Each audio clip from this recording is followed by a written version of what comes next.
My name is Farouk Samim, and about 7 years ago, I worked for Chicago Tribune, and mainly for Kimberly Barker as a fixer.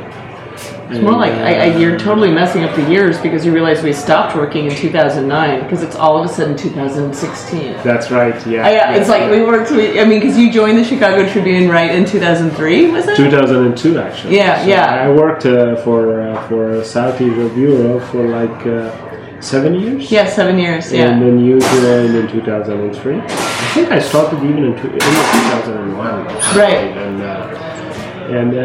So I was Kim's fixer and Chicago Tribune's fixer. I was doing a little bit of reporting when there was nobody, and they wanted me to gather the information, brainstorm the stories and stuff. And he was a doctor. He's a doctor by training. So, like, basically when the journalists came into Afghanistan, we hired all the doctors and destroyed that sort of all those doctors from being doctors because we paid more money, and these were the people who were smart and could speak English, right? Yeah, absolutely. And also it was nice for me to have a doctor because I always got sinus infections, and so he would always be able to treat me, right?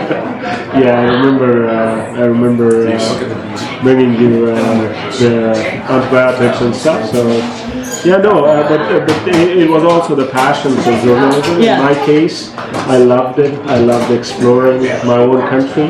Yeah. I didn't have the chance before working for Chicago Tribune to travel and find out more about Afghanistan. It was a fun time. I miss it, Kim. I know, I do too.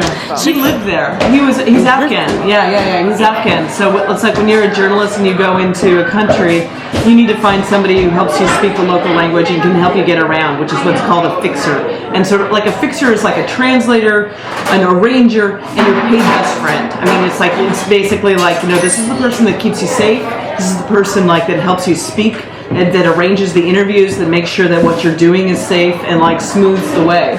And that's very much what Farouk was for the Chicago Tribune. The embassy doesn't help you at all, and honestly, my predecessor, no, I mean, that's not their job. My predecessor, Liz Sly, found him, and I always love the story. Like, tell the story about how you had to do the tryout, and then, like, she asked you to tell her the news.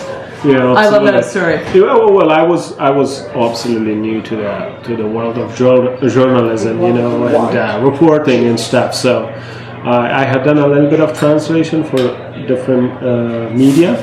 But when I joined the Chicago Tribune, it was Elizabeth Sly, our bureau chief then, who asked me for an interview and then hired me as the main fixer, full-time, permanent fixer for the Tribune.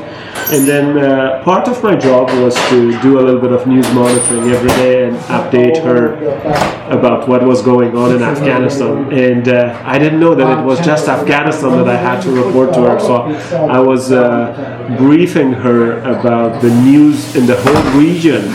Well, the world, right? The world, and she was nodding like this, and I didn't know then that I was not supposed to do that, but that was fun, later. I'll say something quick, but it's Farouk's country, so I always feel like, people who are actually from a place should answer it. But I mean, we've spent more than $728 billion on Afghanistan. It's our longest war. And I really kind of feel like you don't hear anything about it any longer.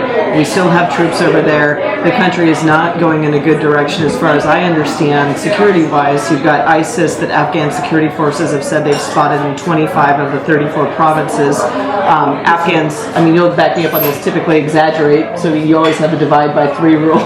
So I would say maybe 8 and 34 provinces, but still that's not a good direction, right? And you never hear about Afghanistan anymore. And I guess it's like, I fell in love with that country. I would love to, and I guess that's what I like about the movie, is it shows Afghans just like anybody else. All you want is like peace and security for your family, and you want to be able to send your kids to school and have them come home afterwards. And I really, I'm hoping that people, because of the movie, and I know this is pie in the sky, might actually start talking more about Afghanistan and what exactly we're doing there. What do you think?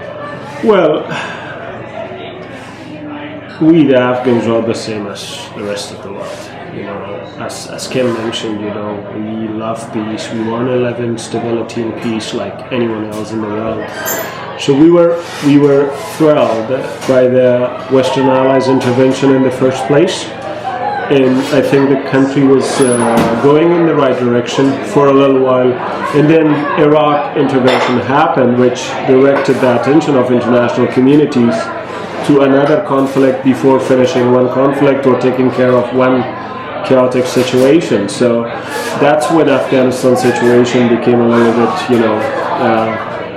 bad, or changed towards bad. And but let me tell you one thing, as an Afghan, that country, that part of the world is, has its own characteristics. It's a very traditional culture. You cannot change it and make it North America within one night.